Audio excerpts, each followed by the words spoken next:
এতদিন আদান আমি রেগুলার আদান দেওয়ার চেষ্টা করতাম, কিন্তু এতদিন মাইক ছিল না।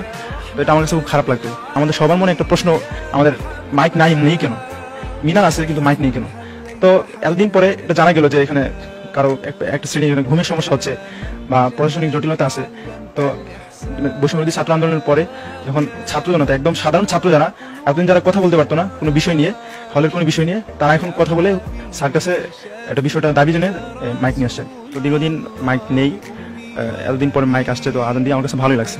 গত পরশু দিন আপনারা দেখছেন যে আজান যখন দেখা গেছে, তখন সব ছাত্ররাই কিন্তু উৎফুল্ল ভাবে আজানের শব্দগুলো শুনছিল এবং ভিডিও করতেছিল।